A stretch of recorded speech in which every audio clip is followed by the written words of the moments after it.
Microsoft understands if you plan to keep using Windows 10 after support ends.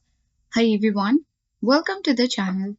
This is Rose and I'm here to guide you about Microsoft understanding if you plan to keep using Windows 10 after support ends. So watch the video till the end and without any further ado, let's dive right into the video.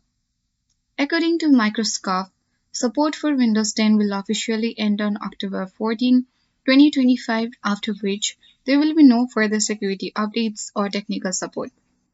Microsoft is encouraging users to upgrade to Windows 11, highlighted by updates to their support page that now feature information on Windows 7, 8.1, and 10. Microsoft already ended support for Windows 7 and 8.1 in January 2023, and the updated page now includes links to help you compare Windows 10 and Windows 11. Buy a new Windows 11 laptop if your current device does not meet the upgrade requirements, and transfer data.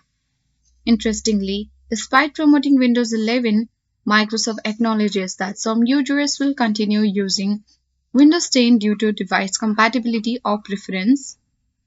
Give that Windows 10 still has a strong market share around 70% compared to Windows 11. 26%. It's unclear if Microsoft will follow through with ending support in 2025, but as of now, that's their official plan. So, for users who wish to continue uh, using Windows 10 after support ends, Microsoft offers a paid extended security updates program which will provide support for 3 additional years. So check the descriptions